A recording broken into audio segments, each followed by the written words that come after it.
여러분들이 갑자기 예상하지도 못했던 그런 순간에 땀이 나고 가슴이 두근거리고 답답하고 이러다 곧 죽어버릴 것 같다는 생각이 들면서 미칠 것 같을 때 여러분들은 어떻게 하실 건가요? 또는 이러한 증상들을 호소하는 사람이 당신에게 도움을 요청한다면 당신은 어떤 이야기를 해주실 건가요? 오늘은 이처럼 이와 관련된 공황장애에 대해서 다뤄보려고 합니다. 네, 앞서 말씀드린 일부 증상들처럼 공황장애는 아무런 이유도 없이 일상생활이 어려울 정도로 심한 불안이나 발작 상태를 보이는 것을 특징으로 하고 있는데요. 이러한 증상들이 수분 내의 최고조에 이르러서 그 시간 동안 굉장히 극심한 고통을 주는 그런 질환입니다. 이러한 질환에 대해서 일단 몇 가지의 증상들. 자, 이 공황장애의 증상들을 DSM-5 진단 기준을 통해서 한번 보도록 하겠습니다. DSM-5 아마 이제 정신건강 준비하시는 분들은 다 들어보셨거나 알고 계실 거예요. 정신질환 진단 및 통계 매뉴얼로 이제 많이 참고하고 있는 그런 자료입니다. 공황장애에 대한 이제 진단 기준, 그 DSM-5에서 일부 발췌한 내용이고요.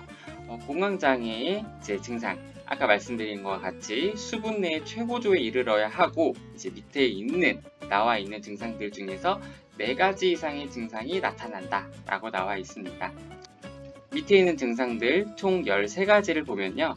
첫 번째로는 심계양진, 가슴 두근거림 또는 심장박동수의 증가라고 나와 있는데, 심계양진이라는 말이 조금 이제 생소하실 수도 있긴 해요. 근데 심계양진은 이제 심장박동이 빠르거나 뭐 이런 불규칙한 거를 이야기를 해요. 그래서 뒤에 나와 있는 내용과 거의 일맥상통하다라고 보시면 될 것 같습니다.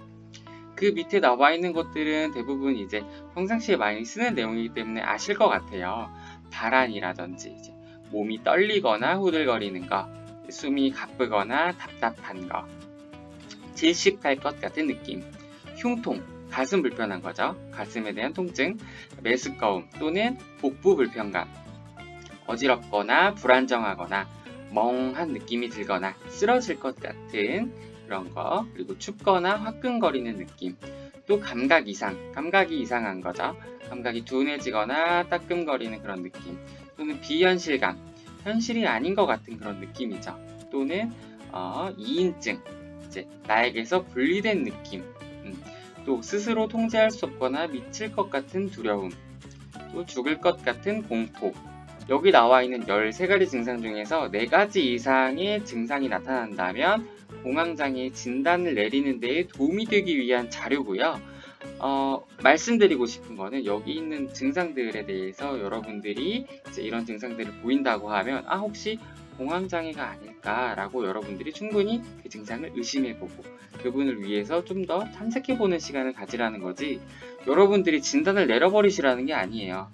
정신건강 사회복지사 관련된 요원들이라면 알고 계실 텐데, 이 직업군은 이제 진단을 내리는 직업군이 아니라 이제 힘드신 분들에 대해서 어떠한 증상들인지 좀 파악을 해서 어떠한 정보들을 수집해서 도움을 드리고자 이제 이러한 가이드를 내리는 거, 이런 솔루션을 내리는 거지 진단을 내리는 건 아니기 때문에 여기 있는 내용들을 충분히 이제 암기하시고 외우셔야 되는 부분은 확실하지만 환자나 대상자분들한테 당신은 공황장애입니다 라고 해서는 안 된다는 거. 자, 그러면 공황장애가 왜 생기는 거냐, 원인이 대체 뭐냐 라고 봤을 때 다양한 연구들이 있었는데요. 우선은 이 병의 역사가 길지 않기 때문에 현재까지의 그런 연구 결과에 따르면 어떠한 연구자들은 뭐 친족 중에 이제 뭐 이러한 공황장애가 있는 친족이 있다고 한다면 더 발생률이 높다라고 이야기를 하기도 하고요. 어떤 연구에 따르면은 뭐 스트레스로 인해서 그럴 가능성이 높다라고 이야기하기도 하고, 과거에 특히 유년기 시절에 어떤 사건이나 경험으로 인해서 그렇다라고도 이야기를 하고, 또는 이산화탄소나 카페인의 영향이 좀 있을 수 있다라고도 이야기를 하는데, 주로 심리적으로나 신체적으로 건강 상태의 영향이 가장 크다라는 게 좀 일반적인 견해입니다. 자, 다음으로는 공황장애의 위험 요인들이 있습니다. 먼저 이제 성별로 볼 때는 남성보다 여성이 두세 배 정도는 더 잘 발병한다고 이야기를 하고 있고요. 다음으로는 이제 나이대는 보통 한 25세 정도 평균 이때에 좀 많이 발병한다고 하는데 어떤 나이에서도 발병이 가능합니다. 그 다음에는 사회 경제적으로 좀 많이 결핍되어 있는 경우에 위험 요인으로 볼 수 있고요. 그 외에 이제 백해무익한 흡연, 알코올 이런 거 꼭 피하셔야 합니다. 그리고 이제 원래 기질적으로 좀 불안성을 가지고 있는 분들은 좀 많이 위험하다고 하고요. 뭐 이제 과거 유년기에 뭐 스트레스 사건이라든지 그리고 현재 뭐 스트레스 사건 상황들 뭐 이런 것들 이러한 정신적인 부분들에 있어서 위험 요인이 있기 때문에 이런 거에 대해서 관리가 좀 필요할 것 같다고 보입니다. 이런 위험 요인 외에도 꼭 반드시 확인해야 되는 부분들이 있는데요. 바로 자살 위험성이에요. 공황장애는 자살 사고 그리고 이런 자살 시도랑 관련이 있는 이제 증상인데요. 공황장애를 가지고 있는 약 20%의 이제 사람들은 평생에 한 번 이상 자살 시도를 한다고 이제 연구가 나와 있다고 해요. 그래서 자살 위험성을 좀 주의 깊게 평가해야 되는 부분이 있습니다. 자, 공황장애를 치료하는 치료법에는 두 가지가 제시되고 있는데요. 첫 번째는 바로 약물치료, 두 번째는 인지행동치료입니다. 상담이라고 생각하시면 될 것 같아요. 일단 약물치료로는 그 항불안제나 항우울제 이런 걸로 좀 처방이 되고 있는데 호르몬 불균형적인 원인에 의해서 공황장애가 생겼다라고 한다면 약물치료만으로도 호전된다라고 하긴 하는데요. 인지행동치료처럼 이제 원인 자체를 뿌리를 뽑아버리는 게 이제 치료의 핵심이다라고 이제 보는 견해가 대다수이기 때문에 많은 치료법들이 인지행동 치료를 많이 적용을 하고 있다고 해요.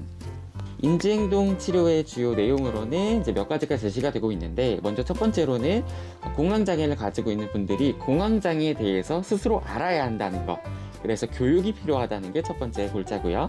두 번째 골자는 인지 재구조화가 필요하다 라고 해서 이제 생각하는 거에 대한 왜곡을 발견해서 그 왜곡을 교정시켜줘야 된다 라고 하고요. 그리고 마지막으로는 노출치료, 요게 좀 효과적이라고 하는데 노출치료는 뭐 그런 거 있죠.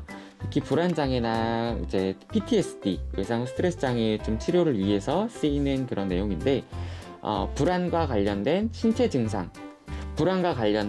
증상에 대해서 직접 맞닥뜨리면서 신체 감각을 좀 더 내성을 쌓게 하는 그런 직면 치료법이고요. 두려운 상황에 직접 노출시켜서 좀 파국적인 그런 인지 오류를 교정하는 그런 불안 반응을 감소시키는 내용으로 인지행동 치료가 시행되고 있습니다. 네, 이번 영상에서는 공황장애에 대해서 다뤄보았는데요.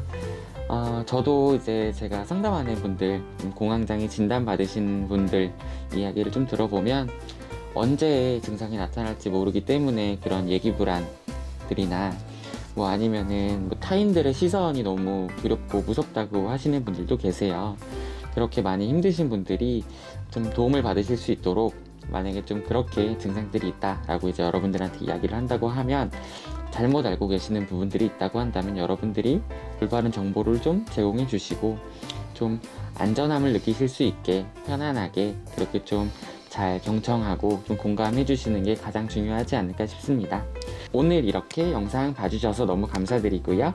저는 그러면 다음 영상으로 찾아뵙도록 하겠습니다. 감사합니다.